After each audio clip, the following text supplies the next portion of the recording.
थे आपका, मैं हूं रीनू और 8 की ताजा खबरों के साथ शुरुआत करेंगे छतरपुर से बड़ी खबर का, जहां पर बागेश्वर धाम में महायज्ञ का आज तीसरा दिन है।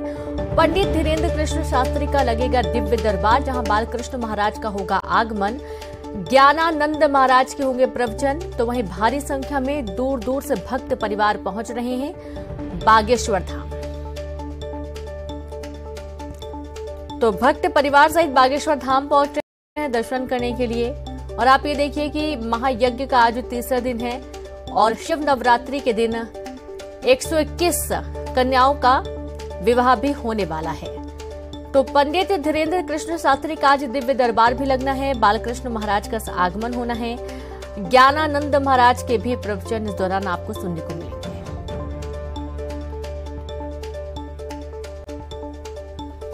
तो जैसा कि आपको मालूम है कि तमाम वीआईपी वीवीआईपी जो गेस्ट हैं वो भी इन खास दिनों में शामिल होने के लिए छतरपुर पहुंचेंगे।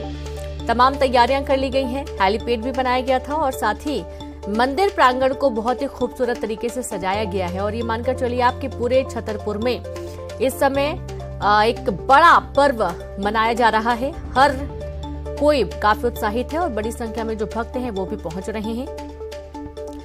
तांता लगा हुआ है भक्तों का बालाजी के दर्शन करने के लिए, बागेश्वर धाम में जो दिव्य दरबार लगेगा उसमें शामिल होने के लिए।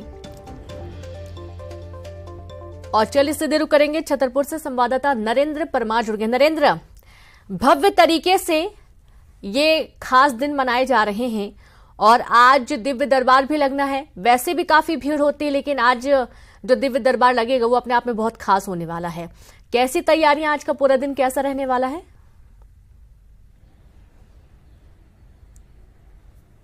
देखिए रेनू, बिल्कुल जिस तरीके से बागेश्वर धाम में जो 7 दिवसीय महायज्ञ का आयोजन किया गया है, जिसमें तमाम कार्यक्रम हैं और जो सभी कार्यक्रम हैं वो धार्मिक हैं। पहला दिन जैसा कि महायज्ञ में जो महायज्ञ के साथ शुरुआत हुई थी, दूसरे दिन यहाँ पर मंगलवार था और मंगलवार के दिन यहाँ पर जो पेशी वाले थे उनका दिव्य दरबार महाराज पंडित धीरेन्द्र कृष्ण शास्त्री द्वारा लगाया गया था। और उसके बाद आज कथा का तीसरा दिन है, महायज्ञ का तीसरा दिन है, जिसमें भी निःशुल्क दरबार लगाया जाएगा। पंडित धीरेन्द्र कृष्ण शास्त्री जो बागेश्वर धाम के महाराज हैं और इनके दरबार की जो खासियत है, इसी खासियत को चलते इनके भक्त यहाँ पर खिंचे चले आते हैं। और बागेश्वर धाम इस समय भक्तों से भरा पड़ा हुआ है। जो गड़ा गांव है उसके कोने कोने में भक्त हैं, वो अपना डेरा जमाए हुए हैं, यहीं पर रह रहे हैं। हमारी भक्तों से भी बात हुई है, भक्तों का भी कहना है कि वो 7 दिन के बाद ही बागेश्वर धाम का जो कार्यक्रम है उसके संपन्न होने के बाद ही अपने घर वापस जाएंगे। तो यहाँ पर जो दिव्य दरबार है बागेश्वर धाम के महाराज हैं पंडित धीरेन्द्र कृष्ण शास्त्री, आज के जो कार्यक्रम है उसमें खास रूप से आज उनका दिव्य दरबार है जो कथा स्थल पर लगाया जाएगा। उसके साथ यहाँ पर बालकृष्ण महाराज का आगमन है, वो आज यहाँ पर बागेश्वर धाम पहुंचेंगे। और जो शाम को यानी ये कह लीजिए कि शाम को 7 बजे से 10 बजे तक यहाँ पर ज्ञानानंद महाराज के प्रवचन होंगे, जिसका आनंद यहाँ पर भक्त उठाएंगे। बहुत शुक्रिया आपका जानकारी के लिए नरेंद्र। तो इस तरीके से आप देखिए कि दिव्य दरबार में शामिल होने की बड़ी संख्या में लोग पहुंचे और उसके लिए तमाम तैयारियां कर ली गई। लोगों के आने जाने की भी व्यवस्था की जाती है। खबर भोपाल से, आज राजधानी में नहीं आएगी बिजली, 5 घंटे तक बिजली नहीं आएगी। सुबह 10 बजे से दोपहर 2 बजे तक बिजली की सप्लाई ठप्प रहने वाली है। मेंटेनेंस के काम के चलते काटी जाएगी बिजली। गौतम नगर, नरियल खेड़ा, पीपल चौराहा, वर्धमान, ग्रीन सिटी, अहिंसा विहार, गैस राहत, राजीव नगर और आसपास के इलाकों में शामिल, जहां पर अब बिजली की सप्लाई आज 5 घंटे तक बाधित रहने वाली है। और संवाददाता वासु चौरे जुड़ गए हैं। वासु, 5 घंटे तक बिजली की सप्लाई नहीं हो पाएगी। अब जाहिर सी बात है कि जिनको जानकारी नहीं होगी उनके लिए तो काफी दिक्कत होगी।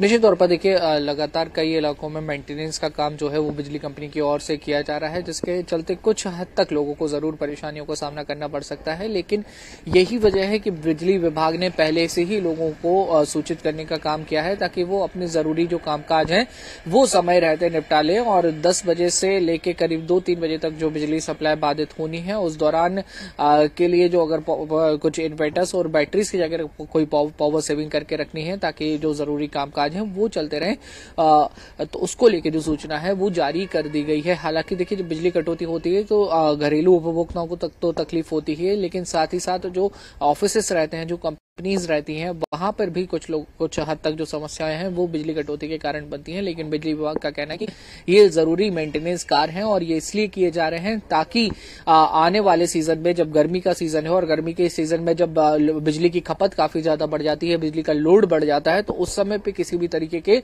फॉल्ट ना हो और फॉल्टों से बचाव हो सके, ताकि लंबी और अघोषित बिजली की समस्या से लोगों को ना जूझना पड़े। यही वजह है कि लगातार जो मेंटेनेंस के कार्य हैं वो अलग अलग इलाकों को चिन्हित करके किए जा रहे हैं। और मुख्य रूप से अगर देखा जाए तो ट्रांसफार्मर्स की चेकिंग की जाती है, तो उनमें किसी तरीके की कोई दिक्कत तो नहीं है। जी बिल्कुल बिल्कुल, बहुत शुक्रिया आपका जानकारी के लिए वासु। तो इस तरीके से आप देखिए कि मेंटेनेंस का काम होगा, उसके बाद बिजली की सप्लाई हो पाएगी। खबर रतलाम से, जहां खड़े ट्रॉले में जा घुसी यात्री बस, 2 लोगों की मौत हो गई, 15 यात्री घायल हो गए हैं। सरवड़ जमुनिया के पास हादसा हुआ, घायलों का जिला अस्पताल में इलाज जारी है। पुणे से भीलवाड़ा जा रही थी बस और इसी दौरान ये पूरा घटनाक्रम सामने आया है। तो बड़ी खबर है रतलाम से, खड़े ट्रॉले में जा घुसी यात्री बस, 2 लोगों की मौत हुई है, 15 यात्री जख्मी हुए हैं। सरवड़ जमुनिया के पास यह हादसा हुआ। पुणे से भीलवाड़ा बस जा रही थी और खड़े ट्रॉले से बस टकरा गई, ट्रक में जा घुसी। इस दौरान 2 लोगों की मौत का मामला सामने आया है। तो यह हादसा कैसे हुआ है, कारण क्या है, पूरा जांच का विषय बना हुआ है। अब 2 लोगों की मौत के बाद कई लोगों को गंभीर चोट भी आई है, अस्पताल भर्ती किया जा रहा है। बड़ी खबर है रतलाम से, भीषण सड़क हादसा सामने आया है। पुणे से भीलवाड़ा बस जा रही थी और इसी दौरान हादसे का शिकार हो गई। खड़े ट्रक से यात्री बस टकरा गई और ट्रक में जा घुसी। संवाददाता सुधीर जैन जुड़ गए। सुधीर, कैसे हुआ हादसा? ट्रक खड़ा हुआ था और टक्कर हो गई बस की? बिल्कुल रोड के बीचों बीच खड़ा था। आशंका यही जताई जा रही है कि जो ट्राला था, बड़ा ट्राला है जो खराब हो गया था। हाँ। और ट्रक जो अमूमन होता है कि खराब ट्राले आसपास जो ढाबे पर रुक जाते हैं या फिर रोड के किनारे हो जाते हैं, लेकिन बिल्कुल बीचों बीच खड़ा था। और यही वजह है कि ट्रक जो बस चालक है उसको अचानक जो ट्राला सामने आया तो वो संभाल नहीं पाया और सीधे जो है यात्री बस इस ट्राले में जा घुसी। खबर है कि 2 जो ड्राइविंग स्टाफ के जो लोग हैं, ड्राइवर और कंडक्टर, दोनों की मौके पर डेथ हो गई, जबकि 15 से ज्यादा यात्री इस पूरे हादसे में घायल हुए हैं। यह बस पुणे से भीलवाड़ा जा रही थी, महाराष्ट्र के पुणे से राजस्थान की भीलवाड़ा यह बस जा रही थी, जिसमें जो 2 यात्रियों की हालत अभी सीरियस बनी हुई है, जिनको रतलाम के जिला अस्पताल में भर्ती करवाया गया। हालांकि जो ग्रामीण है वो मौके पर पहुंचे, उन्होंने तत्काल जो है जितने भी पैसेंजर है उनको बाहर निकाला और 108 एम्बुलेंस की मदद से रतलाम के जिला अस्पताल भिजवाया है। जी रीनू। जी बिल्कुल, बहुत शुक्रिया आपका जानकारी के लिए। तो आप देखिए कि ट्रक खराब हो चुका था, बीच रास्ते में खड़ा था और इसी दौरान यह हादसा सामने आया है। खबर ग्वालियर से, जहां पर टेंट कारोबारी हत्याकांड का खुला राज, कर्मचारी आशिफ उर्फ छोटे खान ने की सूरज की हत्या। सूरज ने मजदूरी नहीं दी तो आशिक उर्फ छोटे खान ने उसे मौत के घाट उतार दिया। वैलेंटाइन डे पर आशिक अपनी प्रेमिका को मोबाइल देना चाहता था, गिफ्ट देना चाहता था। मोबाइल लेने के लिए आशिक ने सूरज से पैसे मांगे, अपनी मजदूरी के रुपए मांगे। सूरज की हत्या के बाद आशिक दुकान से 30,000 निकाल कर भागा। मोबाइल खरीदकर अपनी प्रेमिका को देने जा रहा था आशिक के उर्फ छोटे खान। पुलिस ने आरोपी को इसे गिरफ्तार कर लिया है और बहोड़ापुर थाना के ट्रांसपोर्ट नगर में सूरज की हत्या हुई थी। दुकान के अंदर सूरज की लाश मिली थी। और संवाददाता सुशील जुड़ गए हैं। सुशील, वैलेंटाइन डे पे प्रेमिका को गिफ्ट देने का आशिक को महंगा पड़ गया? बिल्कुल, देखिए ग्वालियर के सूरज जाटव टेंट कारोबारी, उनकी हत्या का जो राज है वो पुलिस ने खोल दिया है और महज 8 घंटे के अंदर ही इस हत्याकांड के आरोपी को भी हिरासत में ले लिया था। जो प्रारंभिक तौर पर पूछताछ में सामने बात आई वो यही है कि छोटे उर्फ आशिक खान नाम का ये जो आरोपी है, ये जो टेंट कारोबारी है सूरज, उनकी दुकान पर ही पहले काम करता था और इसी मजदूरी इसकी बाकी थी और मजदूरी मांगने के लिए ही जब ये आया तो सूरज ने पैसा होने के बाद इसे रुपया देने से मना कर दिया था। इसी बात से छोटे उर्फ आशिक इतना नाराज हुआ कि उसकी बहस हो गई और उसके बाद जो है उसने वहां दुकान में रखे हथौड़े से हमला करके सूरज की हत्या कर दी। सूरज के चेहरे और सिर पर वार किया था आशिक ने। उसके बाद ये यहाँ दुकान में बताया जा रहा है कि 30,000 रुपए के लगभग निकाल कर भागा था और उसके बाद ये इन रुपयों से मोबाइल लेकर अपनी गर्लफ्रेंड को गिफ्ट देने के लिए जा रहा था, लेकिन जैसे ही पुलिस ने इस मामले की जांच की और आसपास के सीसीटीवी फुटेज खंगाले तो उसमें आशिक जाता हुआ नजर आया था। लोगों ने इसकी तस्दीक की थी कि ये कर्मचारी रहा है आशिक टेंट कारोबारी का। तो उसके बाद पुलिस ने इसके मोबाइल लोकेशन के आधार पर इसे शहर छोड़ने से पहले ही मुरैना रोड इलाके से गिरफ्तार कर लिया। इसने पूछताछ में अपना गुनाह कबूल कर लिया है। तो एक बड़ी जघन्य वारदात थी वैलेंटाइन डे के पूर्व रात में कि उस तरह से हत्या एक आरोपी ने की थी और कारोबारी के साथ 35 साल के कारोबारी के साथ ये हत्या की वारदात हुई थी। शुक्रिया आपका सुशील तमाम जानकारी के लिए। तो इस तरीके से आप देखिए कि वैलेंटाइन डे पर प्रेमिका को गिफ्ट करना था और इस दौरान जब उसे मजदूरी नहीं मिली तो आशिक ने हत्या कर दी और इस पूरे मामले का खुलासा पुलिस ने जल्द ही किया। अगली बड़ी खबर का रुख करेंगे। सीबीएसई की परीक्षा आज से सीबीएसई की 10वीं 12वीं की परीक्षा आज से शुरू होने जा रही है, जहां 12वीं के 5 अप्रैल तक होंगे पेपर। 10वीं परीक्षा 21 मार्च तक चलेगी। सुबह 10:30 बजे से शुरू होगी परीक्षा। स्टूडेंट्स को करीब 1 घंटे पहले करना होगा सेंटर पर रिपोर्ट और लेट होने पर नहीं मिलेगी सेंटर के अंदर जाने की इजाजत। किसी भी तरह का इलेक्ट्रॉनिक डिवाइस ले जाना पूरी तरह से प्रतिबंधित इस दौरान है।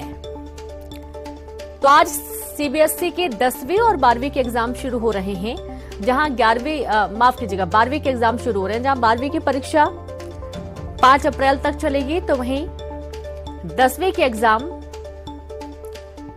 21 मार्च तक चलने वाले हैं। सुबह 10:30 बजे की टाइमिंग है। 1 घंटे पहले आपको रिपोर्ट करना होगा सेंटर पर। यदि आप लेट होते हैं तो आपको अंदर जाने की इजाजत नहीं मिल पाएगी। किसी भी तरीके का इलेक्ट्रॉनिक डिवाइस ले जाना पूरी तरह से प्रतिबंधित है।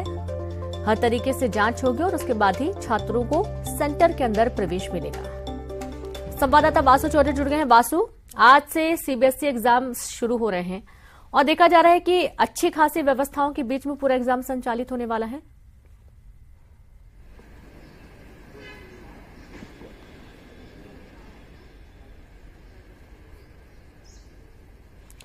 तो शायद वासु को आवाज नहीं पहुंच पा रही है। हम फिर से बात करने की कोशिश करेंगे वासु से। तो ये देखिए कि तमाम जो गाइडलाइंस है वो जारी कर दी गई हैं। सीबीएसई की 10वीं और 12वीं के एग्जाम, जहां 12वीं के एग्जाम 5 अप्रैल तक चलेंगे और 10वीं के 21 मार्च तक एग्जाम होंगे। और एक बार फिर से हम वासु का रुख करेंगे। वासु, आपको आवाज आ रही है? आज से 10वीं और 12वीं के एग्जाम सीबीएसई के शुरू होने जा रहे हैं। क्या कुछ गाइडलाइंस है स्टूडेंट्स के लिए खास तौर पर? बिल्कुल रीनू, देखिए 10वीं और 12वीं के सीबीएसई स्टूडेंट्स के लिए आज का दिन महत्वपूर्ण और आज से उनके जीवन का एक महत्वपूर्ण पड़ाव की भी शुरुआत हो रही है। बोर्ड एग्जाम्स इनकी अक्सर चर्चा होती है क्योंकि इसके बाद ही किसी भी विद्यार्थी का प्रोफेशनल कैरियर जो है वो शुरू होता है। तो बोर्ड्स के जो एग्जाम है वो आज से शुरू हो रहे हैं 10वीं और 12वीं कक्षा के लिए और 10:30 बजे से पेपर शुरू होगा। स्टूडेंट्स को 1 घंटे पहले एग्जाम सेंटर पहुंचना होगा, रिपोर्ट करना होगा, अपने साथ एडमिट कार्ड जरूर लाना होगा। बच्चे अपने साथ किसी भी तरीके का इलेक्ट्रॉनिक डिवाइस नहीं ला सकते हैं। इसके लिए साफ तौर पर जो सख्त निर्देश हैं वो दिए गए हैं। बच्चों के लिए तमाम सारे जो इंतजाम होते हैं, चाहे सीटिंग अरेंजमेंट का हो, फर्स्ट एड का हो, मेडिकल इमरजेंसी का हो, ये सारी जो सुविधाएं हैं वो पर्याप्त मात्रा में सारे एग्जाम सेंटर्स पे मौजूद रहेंगी। इसके अलावा जगह जगह पर फ्लाइंग स्क्वाड भी पहुंचेंगे, चेक करेंगे और जो आला अधिकारी हैं सीबीएसई बोर्ड के वो भी एग्जाम सेंटर्स पे पहुंचेंगे, चाहे वो निजी स्कूल में हो या फिर शासकीय स्कूलों में हो, केंद्रीय विद्यालयों में हो। वहां पर जाकर देखेंगे कि बच्चों को किसी भी तरीके की असुविधा का सामना ना करना पड़े। 3 घंटे एग्जाम का समय रहेगा। बच्चों को 3 घंटे के बाद ही एग्जाम सेंटर से बाहर निकलने की अनुमति होगी और बच्चों की इस दौरान सारी जो सहूलियतें हैं उनका ध्यान रखा जाएगा। इसके पहले हमने देखा चाहे काउंसलर्स हो चाहे टीचर्स हो, उनको ये निर्देश दिए गए थे कि एग्जाम्स के लिए बच्चों को बेहतर रूप से प्रिपेयर किया जाए। किसी भी तरह का एग्जाम को लेकर बच्चे प्रेशर ना लें और सारे विषयों की उनकी जो तैयारी है वो बेहतर रहे ताकि उनका एक बेहतर रिजल्ट सामने आ सके। तो आज से एग्जाम्स की जो शुरुआत है वो हो रही है और अप्रैल महीने तक करीब ये जो पूरे एग्जाम्स की श्रृंखला है वो रिन्यू चलने वाली है और फिर उसके बाद जो रिजल्ट है वो घोषित किया जाएगा और अपने रिजल्ट्स के अनुसार आगे क्या कुछ पढ़ाई करनी है, 10th में कौन सा सब्जेक्ट स्टूडेंट्स को चूज करना है या फिर 12th के बाद किस स्ट्रीम में उनको आगे जाना है, ये जो बच्चे हैं वो तय कर सकेंगे। जी बहुत शुक्रिया आपका वासु तमाम जानकारी के लिए। तो इस तरीके से आप देखिए कि तमाम गाइडलाइंस है और इसके अंतर्गत आपको स्टूडेंट्स जो है उनको एग्जाम सेंटर जाना है, पूरी सुरक्षा व्यवस्था के बीच में एग्जाम होगा। खबर रायपुर से मेकाहारा के मरीजों की आज बढ़ेगी मुश्किलें, जहां 4 सूत्री मांगों को लेकर नर्सों का आज प्रदर्शन होने वाला है। नर्सों के आज के आंदोलन से बढ़ेगी मुश्किलें। मेकाहारा की 178 नर्स आज आंदोलन पर। पहले भी 6 दिनों तक नर्सों ने आंदोलन किया था। ग्रेड पे बढ़ाने, नर्सों की भर्ती करने समेत 4 मांगों को लेकर आज नर्सें आंदोलन पर रहने वाली हैं। जाहिर सी बात है, इससे मेकाहारा के जो अस्पताल हैं उनकी मुसीबतें बढ़ेंगी, स्वास्थ्य सेवाएं ठप्प होंगी और इन स्वास्थ्य सेवाओं में यदि कोई इमरजेंसी मरीज आता है तो उसको भी बमुश्किल इलाज मिल पाएगा, नहीं मिल पाएगा, कह पाना काफी मुश्किल है। अपनी कई मांगों को लेकर 178 नर्स आज आंदोलन करने वाली हैं। 6 जिलों तक नर्सों ने किया आंदोलन और अपनी 4 मांगों को लेकर ये आंदोलन कर रही हैं। बड़ी खबर रायपुर से। तो 4 सूत्रीय मांगों को लेकर नर्सों का आज प्रदर्शन। नर्सों के आज के आंदोलन से मुश्किलें भी बढ़ने वाली हैं। जाहिर सी बात है कि मेकाहारा की 178 नर्स आज आंदोलन पर है और इससे 6 दिनों तक नर्सों ने आंदोलन किया था। इससे पहले भी उन्होंने आंदोलन किया था। ग्रेड पे बढ़ाने, नर्सों की भर्ती करने समेत 4 मांगों को लेकर आज ये आंदोलन कर रही हैं।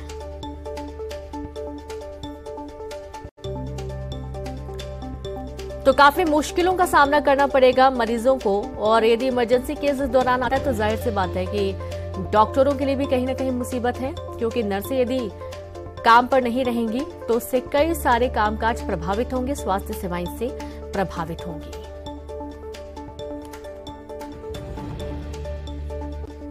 और संवाददाता युगल फोन लाइन पर जुड़ गए हैं। युगल, मेकाहारा के मरीजों की आज मुश्किलें बढ़ने वाली हैं क्योंकि देखा जा रहा है 178 नर्सें आंदोलन में है आज।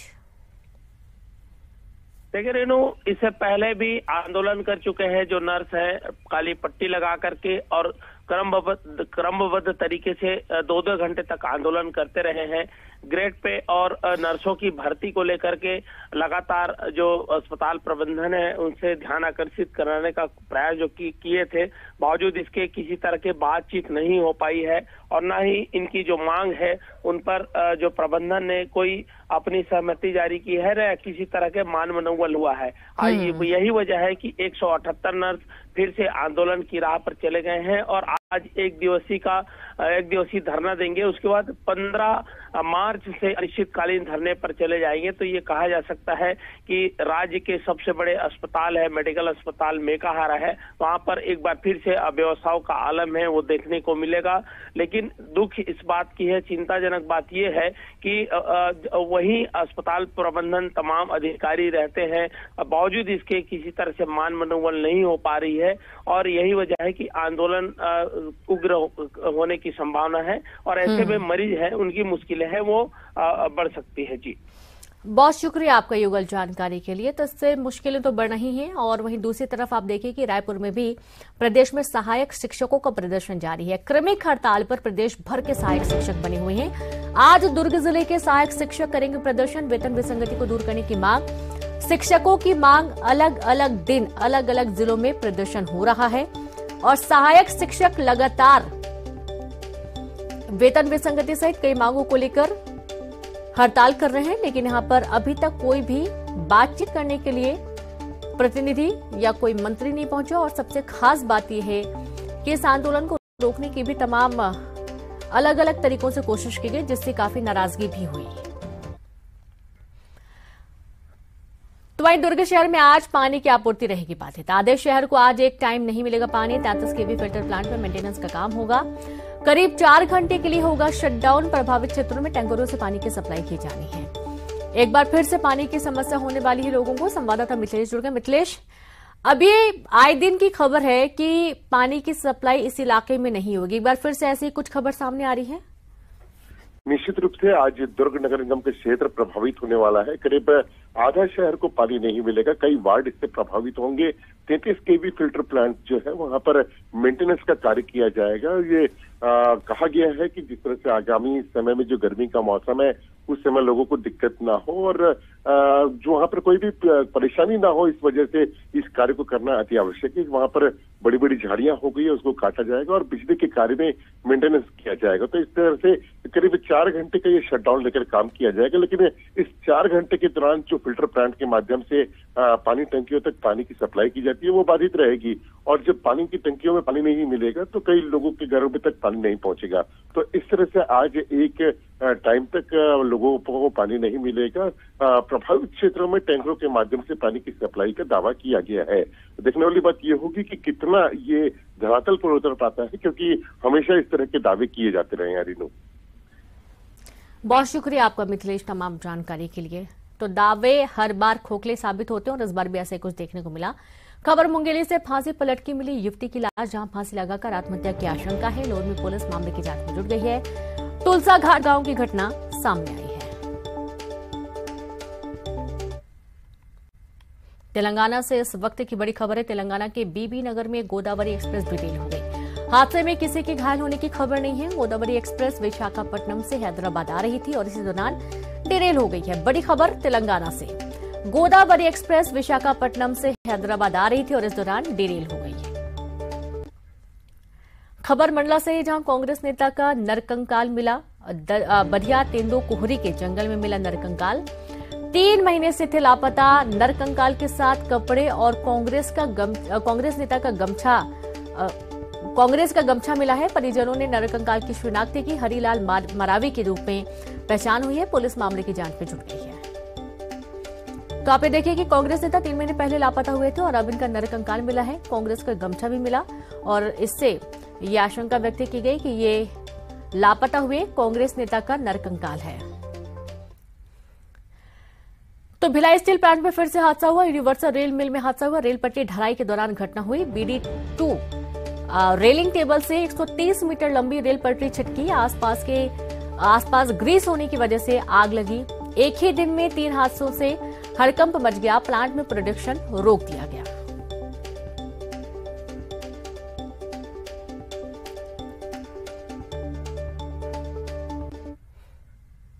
और इसी के साथ इस बुलेटिन में इतना ही। नमस्कार।